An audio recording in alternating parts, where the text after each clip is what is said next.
ni kiungo cha muhimu sana katika maisha ya mtu yoyote anayetaka kwenda katika viwango.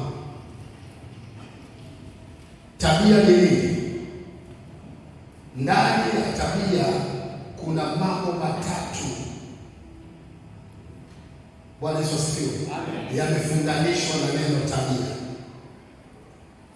Mambo matatu yamefunganishwa na neno tabia. Naomba niekebeze unaondolee. Namba 1, tabia imebeba hekima. Namba 2, tabia imebeba ufahamu. Namba 3, tabia imebeba busara. Bwana Yesu asifiwe. Mtu ambaye anatembea katika viwango hivi vitatu, hekima, ufahamu na nini? Na busara. Kutenda mambo kwa busara. Bwana Yesu asifiwe. Tabia ina nguvu ya kuvuta watu kwako, pia ina nguvu ya kuondoa watu kwako. Haleluya. Katika kila maisha unapokaa, tambua ya kwamba tabia ina nguvu ya kuvuta watu kwako ama iondoe watu kwako. Watu wengine wanaulizwa, si yule alikuwa anafikia mbaya, yule ana tabia mbaya, niliamua niachane naye, hata sikafiki mzuri. Haleluya. Amen. Kuna mtu mmoja kwa Biblia anaitwa Jabesi. Ukisoma kitabu kile cha Jabesi, nafikiria waraka wa kwanza, Mambo ya Nyakati wa kwanza mlango wa 4:9, utaona habari za huyu mtu anaitwa Jabesi. Biblia inasema alikuwa mwenye heshima kuliko nduguze. Yaani hata kama alikuwa na madhaifu, lakini kuna tabia fulani ilikuwa ndani yake iliwavutia watu, hata kama alikuwa na matatizo ya ndani kwa ndani. Unajua, unaweza kuwa na matatizo ya ndani kwa ndani, lakini tabia yanaweza yakayadhirisha kuyatoa nje. Si kama unaelewa? Bwana Yesu asifiwe. Amen. Kwa hiyo tabia ni kiungo cha muhimu sana katika maisha ya binadamu, lakini katika maisha ya mtoto wa Mungu. Tabia inampatia mtu mipaka. Tabia itakufanya kuwe na mipaka. Tabia pia itakusaidia jinsi, maana tabia imebeba jinsi unavyoongea, jinsi unavyojidhihirisha mbele za watu, muonekano wako. Bwana Yesu asifiwe. Ndiposa unasikia Jabesi alikuwa mwenye heshima kuliko nduguze. Yaani tayari alipokuwa na ndugu zake kulikuwa na utofauti. Bwana Yesu asifiwe. Kwa hiyo kuhusu neno tabia leo. Tabia ina nguvu ya kuvuta watu kwako, pia ina nguvu ya kuwaondoa watu kwako. Bwana Yesu asifiwe. Bwana Yesu asifiwe. Ukiwa na tabia una uwezo wa kuvutia watu. Tabia inavuta watu. Na ukiwa na tabia isiyo nzuri inafanya nini? Inawaondoa ama inawatawanya. Na utakuwa unaanza kusema yule ni mbaya. Kila mtu wako atakuwa mbaya tu. Bwana Yesu asifiwe. Bwana asifiwe. Wengi watu wana shida zao, lakini wasisababishwe shida zao wewe uko umechangia. Haleluya. Kila mtu ana shida zake, lakini usikubali kuchangia. Bwana Yesu asifiwe. Matatizo ya mwingine yao yamesababishwa na wewe. Maana maandiko yanasema Mungu akamwambia Abrahamu, nitakufanya uwe baraka. Sema mimi ni baraka. Katika maisha ya Mkristo ama mtu aliyeokoka, lazima afanyike kuwa baraka. Fanyika baraka kwa watu, mpaka watu wanasikia kufurahi kukaa na wewe. Watu wanasikia furaha kuitanishwa na wewe, maana wewe umekuwa nini? Baraka. Jina la Bwana libarikiwe. Na hiyo ndio Mungu alimwambia Abrahamu, nitakufanya uwe baraka. Kila mtu aliyeitwa alikuwa na maisha yake hasa yaliyopita, lakini baada ya kuja kwa Yesu na Yesu kuingia ndani, Yesu kuleta mabadiliko. Na kuna tabia zingine nyingine unaweza ziangalia ukasema hizi si za mtoto wa Yesu. Haleluya! Lazima tuwe na tabia za nani? Za kimungu. Sema Bwana Yesu, nisaidie kubadilika katika tabia, niondolee tabia mbaya, nipe tabia njema. Kitabu cha Methali mlango wa pili, Methali mlango wa pili. Tunaanza mara moja, tunakwenda katika neno la Bwana. Ukatega sikio lako kusikia hekima, ukauelekeza moyo wako upate kufahamu. Soma tena. Hata ukatega sikio lako kusikia hekima. Mbona hiyo ya? Naam. Nataka usome mpaka nne. Naam, ukiita busara na kupaza sauti yako upate kufahamu. Na kupaza sauti yako upate kufahamu. Ukiutafuta kama fedha na kutafutia kama hazina iliyositirika. Bwana Yesu asifiwe. Kuna hekima ama tabia ni moja wapo ya hekima. Maandiko yanasema ukautafute kama fedha, kitu kilichofitirika.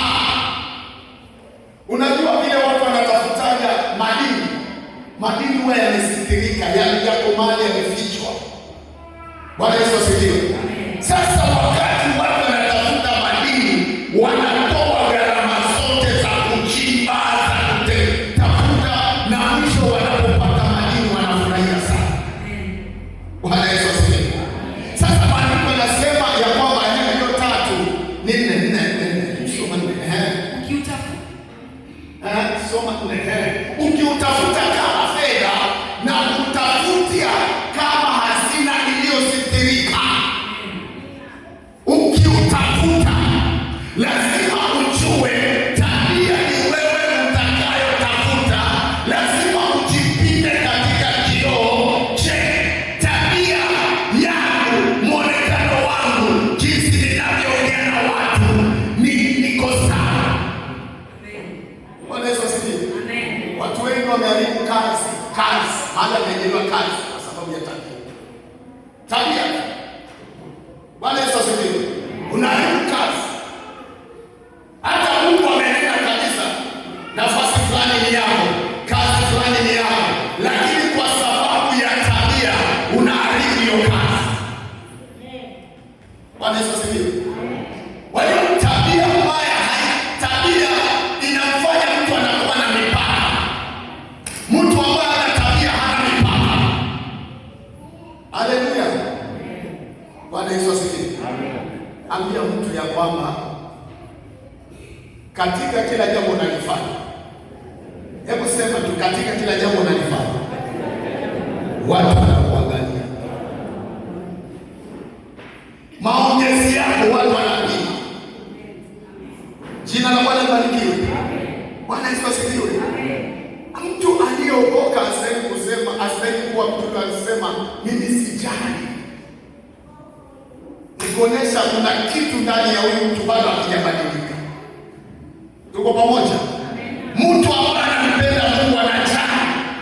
Kama Yesu alitupenda akatujali, akatufilia, akatubebea mzigo, na wewe lazima uanze kujali. Bwana Yesu asifiwe. Bwana asifiwe. Haya, hebu kidogo tushuke hapo kwa ajili ya wakati wetu. Sitakuwa sana. 6, 7, 8 hapo 6, 7 na 8. Nasema kwa kuwa Bwana huwapa watu hekima, kinywani mwake hutoka maarifa na ufahamu. Mungu anakupatia hekima, maarifa na ufahamu, unatoka kwenye katika Bwana. Haleluya. Vitu gani anapatia watu? Nini? Maarifa. Anapatia watu nini? Hekima. Anapatia watu nini? Ufahamu. Ukikosa vitu hivi, Bwana Yesu asifiwe. Bwana Yesu asifiwe. Tabia inaweza kufanya ukapoteza nafasi nzuri. Bwana Yesu asifiwe. Hata wengine ameitiwa interview, lakini kwa sababu yeye ni mtu wa kutokujali tabia yake, hajui tofauti ya kuwa nadhifu na kwenda. Bwana Yesu asifiwe. Amen. Lazima ujue kwamba jinsi unapoingia hata kwenye ofisi vile unajiwasilisha. Bwana Yesu asifiwe. Kabla barua zako na makaratasi zako hazijaangaliwa, kwanza nadhifu yako, muonekano wako, kuongea kwako. Bwana asifiwe. Unaweza ingia mahali na ukaongea vizuri mpaka wakawa hawahitaji hata makaratasi, wamependezwa na wewe, kuna mvuto unakaa ndani yako. Maana nimesema tabia inaleta mvuto, tabia inaweza kukuvutia na tabia inaweza kukuondolea watu. Bwana Yesu asifiwe. Nasema nini? Huwaekea wanyofu akiba ya hekima kamili. Huwaekea wanyofu akiba ya hekima kamili. Yeye ni ngao kwao waendao kwa ukamilifu. Huwaekea wanyofu. Tabia Mungu anaipatia mtu ambaye aliye mnyofu ni mtu aliyevunjika, moyo ulio una unyofu, mtu ambaye anasema Bwana, mimi nimeokoka, nahitaji mabadiliko, hata tabia yangu, hata kuongea kwangu, hata mtazama kwangu. Haleluya. Bwana Yesu asifiwe. Muulize mwenzako, ukiwa kiongozi, kundi lako linaendelea vizuri kama umelipiga rungu wote? Aise, muulize. Mpaka mtu anasema ninaenda pale tu kwa ajili ya bishop, lakini fulani. Lazima hiyo kitu ishe katika jina la Yesu. Bwana asifiwe. Lazima ufanyike baraka. Tendo neno fanyika baraka. Mwambie mtu fanyika muujiza. Haleluya. Watu wavutiwe na wewe. Bwana Yesu asifiwe. Uwe na mvuto kwa watu. Kila mtu aliyewekwa kwenye kundi anahitaji hii busara. Sikia, Mungu wapa wanyofu. Sawa? Huwaekea wanyofu akiba ya hekima kamili. Huwaekea wanyofu. Wanyofu ni mtu gani? Mtu aliyepondeka, mtu ambaye anakubali kuongozwa, mtu aliyevunjika, mtu ambaye akisikia neno la Mungu anatetemeka.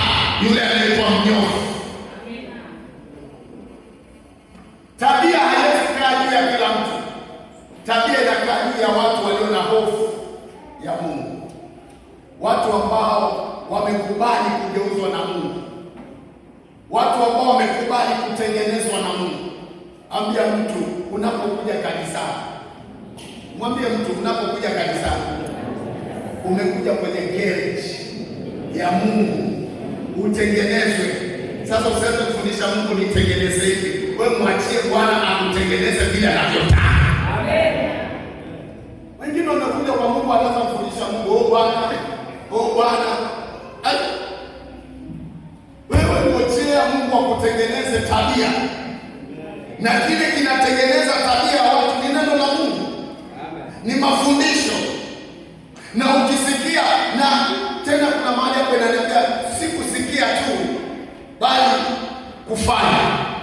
Bwana Yesu asifiwe. Bwana Yesu asifiwe. Bwana Yesu asifiwe. Tabia haibadilishi kwa kusikia. Nisikie. Tabia hubadilishwa kwa kusikia na kufanya, kama vile neno linavyosema. Watu wengi tabia zao hazijabadilika, maana neno la Mungu halina nafasi ya kubadilisha. Soma katika kitabu hicho uone Mathayo Mtakatifu namba 7. Bwana Yesu asifiwe. Mathayo Mtakatifu 7. Sikia vile nasema. 7. Bwana Yesu asifiwe. Mstari wa 24, 25, 26 na 24.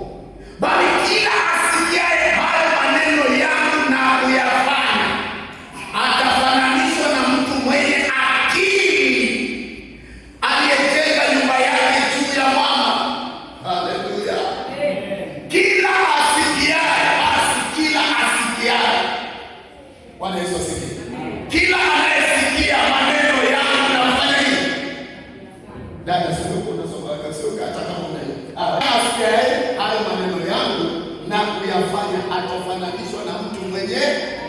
nini? Aliyejenga nyumba yake juu ya.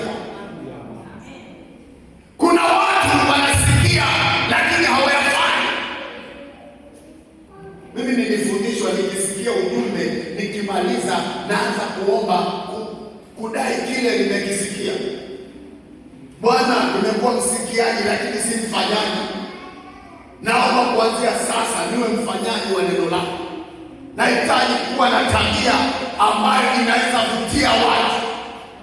Nahitaji kuwa na tabia. Hata kuna watu wengine wana biashara lakini wamefukuza customer. I say, customer anakuuliza, unamuuliza kani hapa ndio unaona ile ni duka pekee yake. Unaweza tafuta duka zingine. Kesho anaambia customer mwingine hapa ndio yule mzee jeuri sana yule mzee. Bwana Yesu asifiwe. Bwana asifiwe. Kile unachowasilisha mbele za watu, hata wamama, unapouza tomato zako, unapokuwa pale sokoni, kuna vile utavutia makastoma kwa makaribisho yako, kwa kuwahudumia, kwa kuonesha wamekuja, una appreciate kwa ajili yao. Unakuja mkiona customer unamsmailia. Bwana Yesu asifiwe. Ndipo unaona zile hoteli ambazo tunazita za kizungu. Bwana Yesu asifiwe. Ni ukishamaliza kula unaona wanakuja na kuuliza chakula yetu ilikuwaje leo? Yaani umeonaje service yetu? Lakini nenda hapo mwezi kama kuna mtu atakuja kuuliza chakula yetu ilikuwaje leo? Yaani wewe umetandika sasa chapati zako mbili hapo na chafua. Kata chapati mbili chafua. Sasa nenda nakuja kuuliza. Lakini hiyo hoteli very expensive. Haleluya. Mpaka wanakuja na kuuliza, "Sasa kuna kitu unahitaji?" Hapo sawa. Umesikiaje chakula yetu? Unaje huduma yetu? Yaani unaona kabisa hao watu wako kwenye shughuli kabisa. Kesho na wako narudi. Watu wanaheshima, wacha turudi pale. Bwana asifiwe. Tabia inavuta.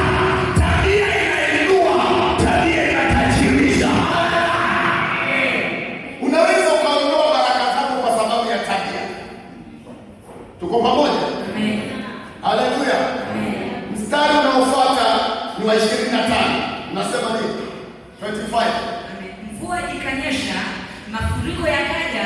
Aliyesikia neno na kulifanya, mvua ikanyesha, mafuriko yakaja, pepo zikavuma, zikaipiga nyumba ile, isianguke, kwa maana misingi yake imeweka juu ya mwamba. Tabia ambayo imefundishwa na imewekwa kwenye msingi mzuri, hauwezi ukashindwa katika jambo lolote. Na Mungu hawezi kuruhusu ushindwe. Maana tayari umelishika neno la Mungu. Neno la Mungu kazi yake ni kutubadilisha. Ndipo nasema Bwana Yesu asifiwe. Mtu anayekuja kanisani muache akuje na staili yoyote, lakini kama ataendelea kudumu kwenye mafundisho, utaanza kuona akibadilika. Amen. Haleluya. Amen. Bwana Yesu asifiwe. Amen. Bwana asifiwe. Amen. Utaanza kuona mtu anabadilika. Kwa nini? Ameanza kusikia mafundisho. Roho Mtakatifu aliye ndani yake anaanza kumuongoza. Unajua Roho Mtakatifu anayekaa ndani yetu lazima asikie kitu, wewe usikie, alafu uongee na yeye, aanze kazi. Bwana asifiwe. Bwana asifiwe. Tabia njema ni kutafuta amani kwa bidii. Kuna watu ambao wanaishi hawana amani na watu. Tuko pamoja? Amen. Mtu ambaye fulani unakuta umeokoka lakini tabia mbaya, hakuna amani na watu. Si wa kanisani, si wa majirani. Waebrania 12:14-15. Inasema nini? Inasema hivi. Twende. Tafuteni kwa bidii kuwa na amani na watu wote. Inasema haleluya. Tafuteni kwa bidii kuwa na amani na watu wote. Na huo utakatifu ambao hapana mtu atakayemwona Bwana. Kile kitu hapa tunabeba, tafuta kwa bidii kuhakikisha wewe una amani na kila mtu. Andia ili uwe na amani na kila mtu lazima uitafute kwa bidii. mtu ambaye anatia bidii anajikontrol, anaiweza anga yake. Wakati wa hasira unaweza kuimudu hasira. Bwana Yesu asifiwe. Sema sisi tuliokoka tumepewa uwezo wa kuikontroli hasira yetu. Sisi hatuwezi kuwa kama watu wa mataifa, maana kuna Roho Mtakatifu. Wakati una hasira unasikia yeye ni kama maji na poza. Haleluya. Bwana Yesu asifiwe. Kwa hivyo unaona ya kwamba Biblia inasema tafuteni nini? Tafuteni kwa bidii kuwa na amani na watu wote. Na huo utakatifu. Kuwa na amani na watu wote. Amen. Hakikisha una amani na kila mtu. Bwana Yesu asifiwe. Amen. Hakikisha unakuwa na amani na kila mtu. Hakikisha yani unajitahidi. Usiwe mtu wa magraji na watu. Haleluya. Umeenda kwa wazee umekosana. Kwa ile mradi mnatengeneza umekosana. Kwa ile kwaya mnataka kuimba mmekosana. Sasa wewe tutaendelea ama tutakuwa magraji? Haleluya. Lazima tutengeneze. Haleluya. Tafuta kuwa na amani. Unajua Bwana Yesu asifiwe. Siri ya kiongozi yoyote ni kushuka. Haleluya. Nikwambie kitu.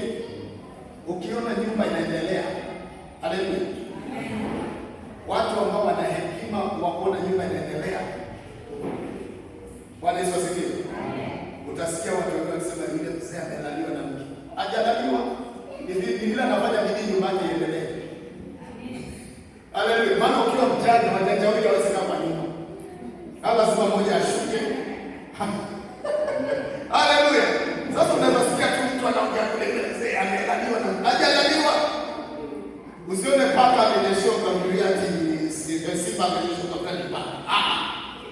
Lakini kwa sababu lazima nyumba iendelee, lazima kuna sometimes unafanya nini?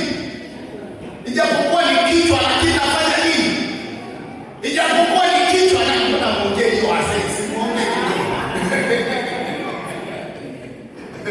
Bwana Yesu asifiwe. Ijapokuwa ni kichwa lakini kwa sababu nyumba iendelee unashuka. Sasa watu wengine wakiona mzee amekaliwa, wacha kae. Unaambia mke wako kama hujakalia vizuri kaa vizuri. Bwana Yesu asifiwe. Kijana mmoja alienda kaambia mama yake akamwambia wewe mwanangu umekaliwa ni wewe. Akamwambia mama, huyu mama asiponikalia wewe huwezi nikalia. Wacha yakalie. Jina la Bwana libarikiwe. Maana kwa kweli kama kuna kitu tunataka tuendelee, kubali kushuka. Usipokubali kushuka hakuna maendeleo. Nyumba yoyote ambayo watu hawashuki zinavunjika. Angalia ndoa zile ambazo watu zimevunjika. Nasikia mtu mzee amekuwa kurudi. Ni hautanifundisha vile umetoka kwenu. Hautanifundisha. Hii ndoa ni chama cha watu wangapi? Nimemaliza. Hiyo ni semina. Ni jinsi utajiwasilisha. Bwana Yesu asifiwe. Ukiona watu wanaendelea wamepatana, Yesu anasema watu hawawezi kwenda njia moja hawajafanya nini? Hawajapatana. Bwana Yesu asifiwe. Bwana Yesu asifiwe. Saa ingine sisi ni kichwa lakini sometimes tunahitaji msaidizi. David, niambie kuna nani? Kipata David kwa huko itabidi ufanye impeachment. Haleluya. Bwana Yesu asifiwe. Amen. Mkiangalia sana mtu asipungukie neema ya Mungu. Kuna maisha unaweza ishi mpaka yakasababisha neema ya Mungu kukupungukia. Soma tena hiyo. Mkiangalia sana mtu asipungukie neema ya Mungu. Mkiangalia sana mtu asipungukie neema ya Mungu. Mkiangalia sana. Mpendwa, kuna neema inakaa juu yako, lakini unaweza kuifanya neema ikapungua. Kwa sababu ya tabia. Wewe ni mbishi. Ukubali kutengenezwa, ukubali kuonywa, wewe wajua kila kitu. Bwana Yesu asifiwe. Amen. Tabia inakubali maonyo. Tabia inasikia. Tabia inahitaji utulivu. Tabia wewe mwenyewe kabla watu hawajaongea jiulize niko sawa. Haleluya. Tabia ni very important. Haleluya. Bwana Yesu asifiwe. Bwana asifiwe. Tabia iki Bwana Yesu asifiwe. Tabia ikikuongoza kutenda mema, mema hayo yatageuka kuwa sadaka. Kuna watu wengi wanajua matendo yao wanayoyatenda ni offering, lakini wewe unaharibu offering zako zote.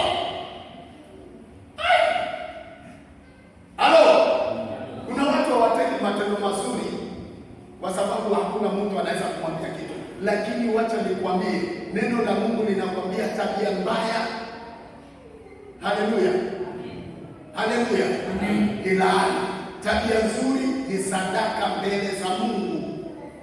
Matendo yako, sijui kama unajua hivi. Bwana Yesu asifiwe. Angalia tabia njema. Wewe unafikiria mtu kama Dorcas alikuwa na tabia ya ile moyo uliovunjika, moyo wa huruma. Kuna watu hawakuwa hata na moyo wa huruma.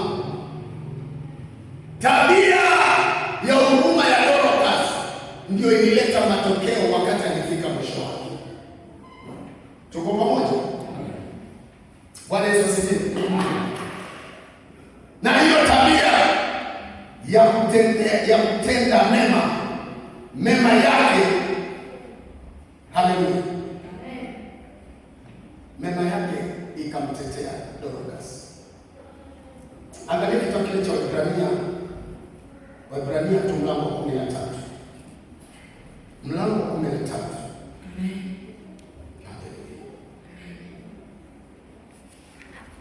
Kutenda. Na kwa hivi kuna kitu ambacho kinaitwa matendo. Kutenda. Waebrania mlango wa 13. Amen. Mstari wa 16 unasema nini? Lakini msisahau kutenda mema na kushirikiana. Lakini msisahau kutenda mema na kushirikiana. Maana sadaka kama hizi ndizo zimpendezazo. Maana sadaka kama hizi ndizo zinazompendeza Mwenyezi Mungu. Amen.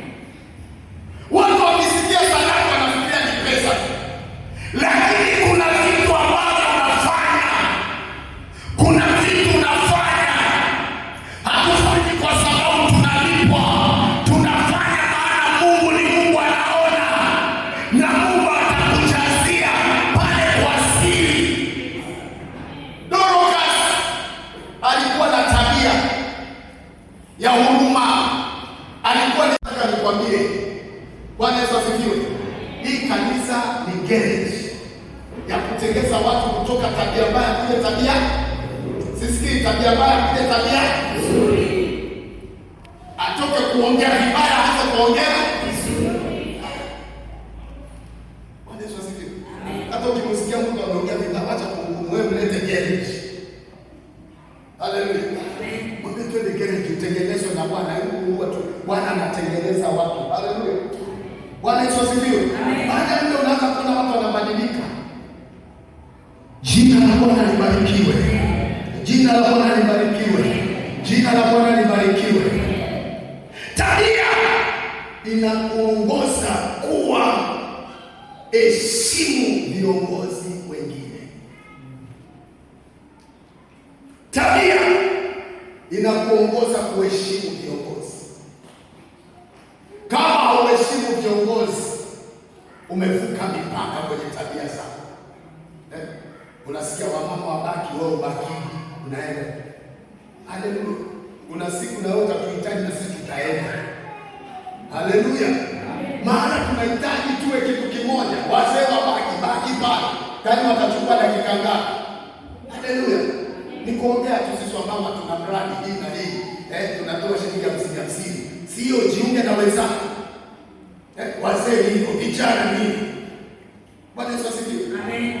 Bwana Yesu asifiwe. Amen. Kila mahali lazima tuhakikishe tunakuwa. Na ili tukue lazima tabia yetu ibadilishwe na Mungu. Tabia zikibadilishwa kanisa utaanza kuona tunakuwa. Bwana Yesu asifiwe. Hatutakuwa na tabia kupigana. Bwana Yesu asifiwe. Bwana asifiwe. Amen. Niliwaambia kwamba mimi nibadilisha maombi. Nyinyi hapo Wednesday. Bwana asifiwe. Mimi nibadilisha maombi. Zamani nilikuwa nasema Bwana wainue hawa wawe kwa huduma.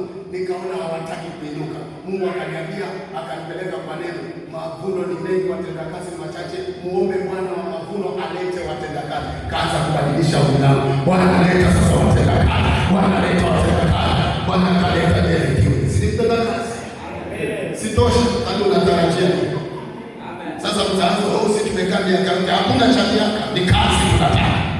Tendo wale balichoma. Hapa tunataka kazi.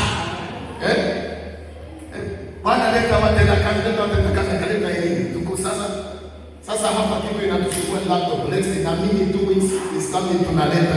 Wala milango ya kuzimu haitaishi. Kwa nini anakuambia milango ya kuzimu? Milango ya kuzimu kwa kupinga. Milango ya kuzimu kwa kukurejesha nyuma. Milango ya kuzimu ni kwako na kusema hautafikia hatima yako. Lakini umepewa silaha rahisi. Tumia jina la Yesu. Sema jina la Yesu. Sema Bwana Yesu. Katika maombi yangu nisiache kulitaja ili jina la Yesu Kristo. Chapima na makofi. Niita jina. Ingekuwa mbaya. Tuko pamoja. Tuko pamoja. Tulikuwa tumefika ngapi? Neno lolote lililo ovu. Maneno, nimekwambia maneno iko na power. 29 chapter gani? Amen. Neno lolote lililo ovu lisitoke vinywani mwenu, bali lililo jema la kumfaa ama la kumtia mtu moyo mwenye kuhitaji, ili niwape neema wanaokusikia. Bwana Yesu asifiwe. Neno lolote lililo ovu. Wakati Bwana Yesu asifiwe, nimekwambia katika maombi yako. Haleluya. Amen. Mama, una juhudi ya kuombea mume wako, kuombea watoto wako. Hata kama mtoto wako anakuja na namba mbaya, unaweza badilisha kwa maombi yako na akaanza kupata namba nzuri. Bwana Yesu asifiwe. Hata kama hatapata namba nzuri, pengine Mungu amemtendea. Bwana Yesu asifiwe. Kuna mama mwingine alikuwa anasema, huyu mtoto wangu kwa masomo alikuwa anapenda michezo. Nikamuuliza anapenda mchezo gani? Anapenda kucheza mpira. Nikamwambia mwache acheze goli sasa. Bwana Yesu asifiwe. Anaweza kuwa ndo Maradona huyo. Bwana Yesu asifiwe. Kuna vitu ambao unaweza kung'ang'ania mtoto akuwe, kumbe kuna talent yake Mungu amemwekea. Lazima Mungu akupatie macho ya kiroho kuwatazama watoto na talenti zao na kuachilia ile talent na kuwapatia ile nafasi na kumsapoti katika nafasi. Sio wote lazima watakuwa daktari. Kuna wengine watakuwa na jeshi. Wengine watalinda misitu ya paka. Haleluya. Bwana Yesu asifiwe. Si wote. Bwana Yesu asifiwe. Sasa kitu kimoja ambacho kinaambiwa, Bwana Yesu asifiwe. Neno lolote lililo ovu lisitoke wapi? Bali lililo jema la kumfaa mwenye kusikia. Jini nikuulize, maneno yako inaweza kumsaidia mtu? Unaweza kukuta kuna mama amevunjika moyo, umpatie maneno, umkaidiane, umtie moyo. Bwana Yesu asifiwe. Nimekwambia Mungu ametuita atufanye baraka. Sema Mungu ameniita nifanye baraka. Mungu ameniita nifanye baraka. Bwana Yesu asifiwe. Amen. Bwana asifiwe. Namba 31. Amen. Uchungu wote na ghadhabu. Ndio. Uchungu wote na ghadhabu na hasira na kelele na matusi yaondoka kwenu pamoja na kila namna ya ubaya. Haleluya. Umesikia hiyo? Uchungu wote na ghadhabu na hasira bado inaongelewa, na kelele na matusi yatoke kwenu pamoja na haleluya. Na nini? Pamoja na kila namna ya ubaya. Pamoja na kila namna ya ubaya. Amen. Uchungu ndio unasababisha vitu mbaya. Ukiwa na uchungu hata maombi haiwezi toka. Uchungu inaondoa maombi.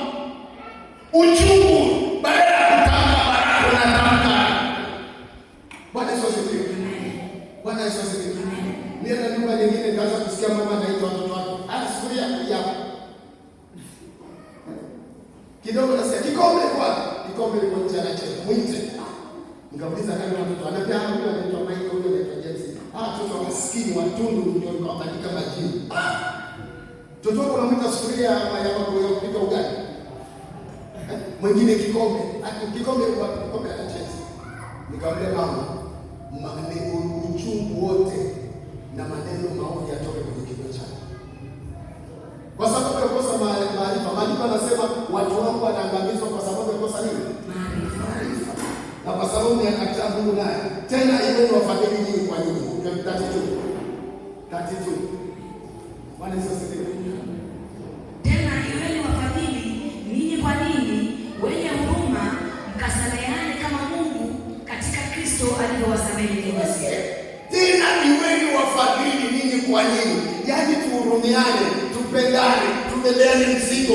Ukisikia Bwana Yesu asifiwe. Bwana asifiwe. Jamani, nataka turejeshe kanisa katika nafasi ya kanisa ya mitume ya Pentecost. Haleluya. Tukisikia mshirika wetu mmoja ni mgonjwa, tunaondoka sote tunaingia pale. Na hatuendi pale kuomba kama watu wa dini. Wale wanaomba sana, sisi tunaingia watu wa fujo. Vunja nguvu za shetani ndogo. Vunja kwa mama wanachapa kofi na wazee na vijana. Halafu tunaingia katika jina la Yesu. Enyi mapepo tokeni kwa juu katika jina la Yesu. Katika jina la Yesu tunaondoka ameacha ushindi.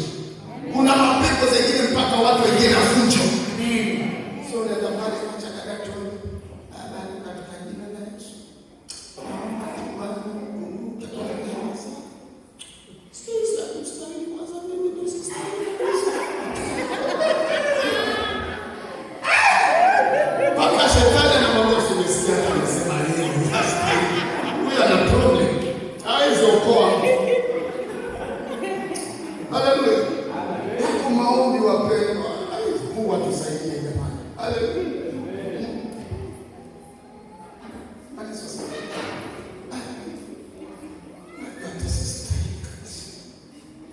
Biblia inasema hatukustahili, lakini tunatoa kustahili kupitia Yesu.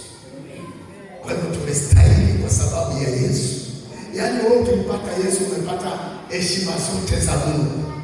Mtu ambaye maombi yake sikiki ni mwenye dhambi ambaye hajaokoka. Na ndiposa tunasema wenye dhambi jioni kwa Yesu tuombe toba ili waokoke, ili wastahili. Hatuokoki kwa sababu ya matendo, tunaokoka kwa sababu ya neema. Na neema inatupatia kustahili. Haleluya. Acha kuomba maombi yaliyokufa. Bwana Yesu asifiwe. Hebu umeangalia watu. Tena hata machozi yanakutoka kabisa. Watu wanajua hata wenyewe ninaomba maombi yana matumaini ya kwenda popote. Bwana Yesu asifiwe. Bwana asifiwe. Amen. Ninajua tukienda kuvamia mtu ambaye amepigwa na mapepo kwa nyumba yake. Bwana Yesu asifiwe. Na ndiposa hapa kila siku nimeanzisha ibada za asubuhi kuombesha. Yaani nataka tuombeke Pentecost, siende kuomba ili ya siku hizi. Unajua siku hizi watu waombe. Naona mtu. Unafikiri wanaomba. Kama sasa hivi nitakwamsha hapa tuombe tukatae hiyo. Hebu simama kwa miguu yako. Ya hasira inapoteza baraka za watu wengi sana. Unasikia? Tabia nini? Kuna watu kwenye maisha yao wana hasira mpaka unaona ndio kuka kila hasira mpaka anatetemeka. Yaani hasira. Ndio utapoteza baraka. Mtu kama wewe kubarikiwa ni Mungu. Hasira ni silaha ya shetani anayetumia kufunga binadamu. Ngoja nilete. Hasira inampatia shetani uwezo wa kushambulia. Shetani anapata mashambulizi, yani anarusha mashambulizi yake wakati umekasirika. Ndiposa Biblia inasema basi uwe na hasira lakini usilale nayo. Jua kabla haijatoka na hasira yako haijafanya nini? Haijatoka. Lazima ujue Methali 16 tuko hapo. Amen. Bwana Yesu asifiwe. Methali 16 mstari 1:32. Bwana Yesu asifiwe. Methali 16:12. Amen. Hiyo tamu sana. Hasira inaondoa baraka. Kama leo unataka kuwa na baraka, nataka baada ya ujumbe huu mwambie Mungu, nimejitambua nina hasira na hii hasira inanichongea ili nisipate baraka. Leo nakuomba Jehova nisaidie ili nikaweze kuwa na baraka. Amen. Asiye mwepesi wa hasira ni mwema kuliko shujaa. Na mtu aitawalaye roho yake kuliko mtu atekaye nchi. Bwana Yesu asifiwe. Amen. Yaani kama unaweza shinda hasira, umeshinda shujaa. Shujaa ni mtu wa vita, lakini hasira inaweza kumfanya shujaa ashindwa. Haleluya. Asiye mwepesi wa hasira ni mwema kuliko nani? Ni mwema kuliko shujaa. Yaani wewe ni shujaa mara ngapi? Jamani, shujaa mara ngapi? Sema Mungu nipe kuiweza hasira. Ukiona mtu ana mashambulizi ya magonjwa, mashambulizi, fanya hivi nione, ninataka nikualate rudia. Ukiona mtu amepata mavamizi, anashambuliwa na mapepo, mlango aliowacha ni wa hasira. Hasira ni mlango mzuri sana. Hasira ilifanya Musa kidogo akose kuingia mbinguni. Hasira pekee yake. Musa alifanya kazi kubwa, lakini hasira. Unaona mtu anashikwa na hasira mpaka akivunja TV ndio sasa ina pressure inashuka. Asipofanya kitu. Mama mmoja aliokota jiwe akamtandika mume wake kwa hasira. Afu hasira ilipokuja kuisha, anamuuliza mume wake, "Na umefanyaje?" Mume akamzira. Haleluya. Yaani unajua hasira unatekwa na shetani, unafanya vitu ambavyo wewe hujui. Ndipo unasikia watu wengine tu wameua bila kukusudia. Ushasikia hiyo? Ama msikiaji mwenyewe? Nimeua hata jani ile wakaenda kwa timu, wengi wanasema aliua bila kukusudia. Yaani hakuwa amekusudia kuua, lakini ashaua. Vile nakwambia, asiye mwepesi wa hasira ni mwema kuliko shujaa, na mtu aitawalaye roho yake kuliko mtu atekaye nchi. Roho yako ni mlango, na wakati una hasira roho yako inawacha mlango wazi, na ndiposa unashangaa tukianza kuombea mtu aliye na mapepo, unasikia tunauliza nani? Wewe ni nani? Anaongelea ndani. Utajua kwa nini anakaa ndani. Sio kwamba ni mlango. Na mtu aitawalaye roho yake kuliko mtu aliyefanya nini? Atekaye nchi. Unaitawala roho yako ili sipate mashambulizi kwa hasira. Hebu kasirika kabisa. Mtu akikasirika hata hali siku tatu, sio hata imezuna, anajaa mtu leo sisi. Hivi utakula kwanza hata ititu vizuri, anaitika kama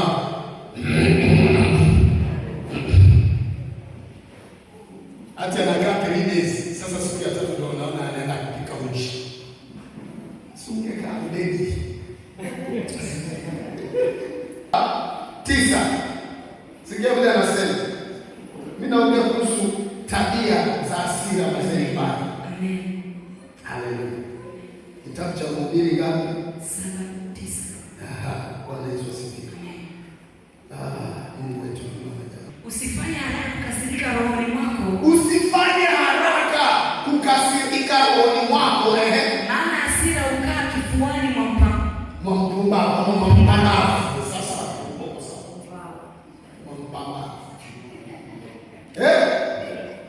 Bwana Yesu asifiwe. Usifanye haraka kufanya nini? Kukasirika.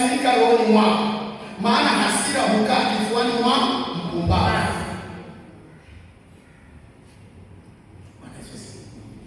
Hasira inakaa kwenye kifua cha mpumbavu. Kwa nini? Mpumbavu atajiangamiza mwenyewe. Kuna mtu alikukwaza, ukakasirika mpaka maombi yako yakaenda. Najua nilikwaza hata nimepungukiwa. Alinikwaza. Sasa nani anapoteza? Mimi nilikwambia ukishikwa na hasira na unasikia kabisa hiki kitu haitoki, njoo hii church. Omba Pius, pate ufunguo. Hakikisha vitu unaondoa hapa. Unabaki alone kwa hii ground. Waamke bingiri kabingika. Hakuna deliverance unahitaji kwa mwenyewe. Bingiri kabingika roka ukuta huu. Kiama uko sawa. Hasira ndio unasema thank you Jesus. Asante tena utana. Dada Bwana sifi amesimama yuda. Yaani una raha. Sio wewe unaona mtu anaanza kukinga upande wa shida. Yeye hakuna. Bwana Yesu asifiwe. Amen. Hasira inakaa wapi? Kifuani. Hebu tusome sote. Usifanye haraka kukasirika. Usifanye haraka kukasirika. Amen. Jaribu kuiweza hasira. Na hasira inawezwa na mtu wa maombi na neno. Kama uji mafundisho, uji maombi, wewe unafikiria hasira utaitoa tu kirahisi. Ati Bwana nisitaki hasira. Kwanza ndio unachemka sio. Lazima upate neno. Hasira inakaa kifuani mwa mpumbavu. Wako haramu. Bwana Yesu asifiwe. Unajiua mwenyewe? Unajiua mwenyewe. Unafupisha maisha yako bado ukasirika sana. Unakasirika mpaka unaenda hospitali unapimwa, unaulizwa uko nani sasa? Wasina unaonekana kuna gasi nyingi. Watu wanavaa voda nini? Bwana Yesu asifiwe. Sema Bwana nisamehe. Nitakase leo. Niondolee hasira. Kuwaheshimu. Kuwanyenyekea. Sema kuwanyenyekea. Unajua kuna watu Mungu amekupatia lazima uwanyenyekee. Haleluya. Amen. Kuna watu Mungu amekupatia lazima uwanyenyekee. Lazima unyenyekee mchungaji, lazima unyenyekee viongozi wazee wa kanisa. Lazima unyenyekee viongozi wa mama, viongozi wazee. Lazima unyenyekee hao watu kwa sahihi wako kwenye mamlaka. Lazima unyenyekee juu ya wachungaji wetu. Amen. Wanapokushauri kubali. Amen. Tuko pamoja. Amen. Maana mambo kama hiyo ndio itatupeleka mbali. Bwana Yesu asifiwe. Soma 17. Amen. 13:17. Amen. Watiini viongozi wenu. Watiini wenye watiini wenye wanaoongoza, si ndio? Amen. Watiini sawa, endelea. Watiini viongozi wenu na kunyenyekea, maana wao wanakesha kwa ajili ya roho zenu. Watiini viongozi wenu na kunyenyekea. Haleluya. Kunyenyekea maana wao wanakesha kwa ajili ya roho zenu. Wanakesha. Mimi nafikiria hakuna mtu ambaye anakesha kwa maombi kila siku kama mchungaji kuombea washirika. Tuko pamoja? Hata kufanikiwa kule unafanikiwa, ujue ya kwamba mchungaji amehusika. Anakuombea kwa mzigo. Bwana Yesu asifiwe. Amen. Bwana Yesu asifiwe. Amen. Bwana asifiwe. Amen. Anakuombea kwa mzigo. Amen. Mchungaji anakuweka kwenye maombi kwa mzigo. Sasa wakati hautii, unaregesha ile furaha ya mchungaji ya kukuombea. Tuko pamoja? Wewe ni kwa mchungaji ni binadamu, si Mungu. Tuko pamoja? Ukimkwaza akifika hapo anaruka. Hiyo ni kweli, hata usiseme hata anapendelea. Ambia neema hiyo ni ukweli tu. Na si ni kila mchungaji. Tuko pamoja? Amen. Sasa hata wewe unaweza kuwa unabeba unabeba mtu ambaye anakukwaza kwanza. Lezo. Unabebaje mtu kwa gari yako ambaye anakukwaza kwanza? Bwana Yesu asifiwe. Amen. Si kwamba umuombee, lakini unapita kama polisi na kwenda kuombea mwenye mzigo. Na kuambia hiyo neno wewe inachukia watu. Basi anasema kuna watu wanaombea wengine waombee. Wao hata ni wewe, hata mwingine anaenda kukaa kwenye kikao. Na mimi ni mmoja wao, nijuaje uombee wewe? Nishawahi kutaja naombea fulani na fulani na fulani simuombee. Sisi nafundisha. Mbona uchukue ile mafundisho mbaya ile nzuri uchukuaje? Bwana Yesu asifiwe. Hebu endelea. Watii viongozi wenu na kunyenyekea, maana wao wanakesha kwa ajili ya roho zenu. Kama watu watakaotoa hesabu. Kama watu watakaotoa hesabu, hiyo ndio kuendelea. Ili kwamba wafanye hivyo kwa furaha. Ili kwamba wafanye hivyo kwa furaha. Wala si kwa huzuni. Wala si kwa huzuni. Maana haitawafaa nini? Unasikia? Usipofanya vizuri, mimi nakwambia ukweli. Baba nakuombea lakini si kwa furaha. Lakini kuna mtoto unamuombea. Oh, haleluya. Baba amenunua gari moja, mwongeze nyingine.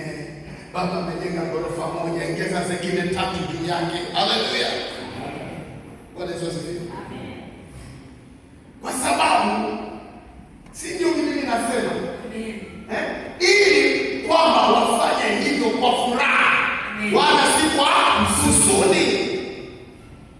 Sasa watu waelewe maandiko. Nasema kuna watu wanaruka. Hapana. Bwana Yesu asifiwe. Pendeza baba yako. Pendeza wazazi wako. Nilikwambia kuna watu aina mbili ni wa muhimu sana kwenye maisha yako. Wazazi wako wa kimwili na wazazi wako wa kiroho. Hao ni watu very important. Hao ndio wamebeba hatima yako. Na Biblia inasema mtu akimheshimu baba yake na mama yake atapata miaka mingi duniani. Kama unataka kuishi miaka mingi bila kuzeeka ovyo ovyo, waheshimu baba na mama. Lakini ukitaka uanze kuzeeka ovyo ovyo, yani wazeeka baba watu wanapita mche. Unajua watu wengi wakiwa wazeeka kibao wanaitwa changa, hata si changa. Kweli? Siweze pale kafungo vile wazao wanachoma. Hata hawajui kuoga. Lakini wanazeeka vibaya. Hata kitembea anatembea design. Jamaa sema huyu. Bwana Yesu asifiwe. Wanakuja na mafuta hata na petroli wanakuchoma. Lakini ukizeeka kistake, haleluya. Bwana asifiwe. Ili wafanye hivyo kwa furaha. Sema Bwana. Bwana. Nisaidie kutengeneza tabia yako ili niwe baraka. Tamani kuwa baraka. Kuwa baraka kwa church. Kuwa mzee ambaye Bwana Yesu asifiwe. Kuwa mtu katika kanisa hata ukikosekana watu wanasikia kuna pepo. Si unajua kuna watu hata ukikosekana huwezi sikia kama alikosekana. Lakini kuna watu ukikosekana kila mtu atauliza na fulani wapi? Kuna tuone space chat. Na fulani ukiona mtu anaulizwa kwa hivi ni mtu ambaye kwa pale si ndio? Lakini kama uko tu, yani uko tu, hata ukikosekana watu waje, hata unaweza kuja hapo ushuhudie Bwana asifiwe na miezi miwili. Watu wanasema hivi hapo chache miezi miwili. Maana hawajui kweko ama hukweko.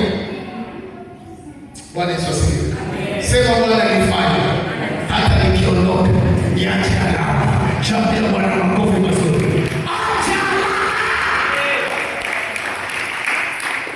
Acha alama. Amen. Bwana Yesu asifiwe. Amen. Acha alama. Amen. Acha alama. Muulize neighbor. Watu watakukumbuka na nini? Uliza neighbor. Kwa usijali muulize hivyo. Yaani leo watu watakukumbuka. Si unajua juzi nilisikia mtu mmoja akisema, walianza Moi alikumbukwa na maziwa ya Nyauso na basi Nyayo basi. Wakaja Kibaki sio highway. Always jiari. Tunaona mtu anaacha alama at least. Ambia mtu kuondoka the word of God bila alama uliacha ni tatizo kwako. Hata hili unaulizwa hata kama umezunguka na makanisa. Si unaweka alama mpaka hata malaika wanakushangaa wewe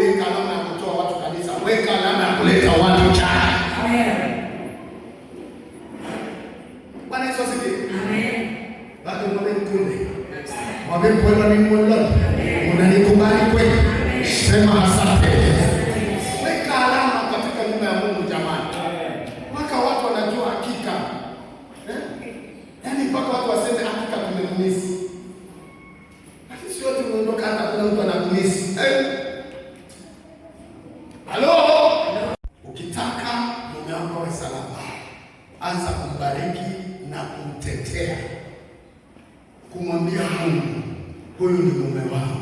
Hata kama kuna wengine wanasimama ili kumtenga, natangaza kama mke wake hatafanikiwa, maana mimi ndio mwombezi wake. Usiombe maombi ya kipumbavu. Biblia inasema mwanamke mpumbavu, mwanamke mpumbavu ufanya nini? Uvunja nyumba yake mwenyewe kwa mdomo wake. Sasa koma na mafundisho kwamba mkuje ndio koma ya mkaka. Sasa wewe kazi yako. Ulisikia mama mwingine anaomba kwa TikTok, baba mboganishe na gari, baba mkutaki. Maombi yaliyochelewa haya. Akiondoka waulize wa mama wa jana leo. Acha kucheza wewe. Wanasema mzee ya Mungu mfufue leo, vile nitampenda wewe mzee. Sasa wewe uko naye unaweza kuunganisha na gari.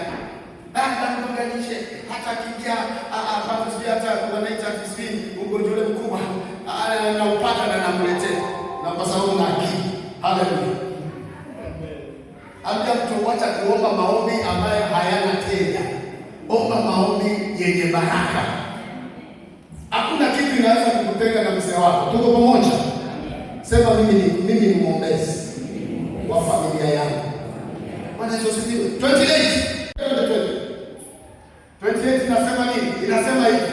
Mwizi asile tena, bali afadhali afanyaye juhudi, akifanya kazi iliyo nzuri kwa mikono yake mwenyewe, apate kuwa na kitu cha kumgawia mhitaji.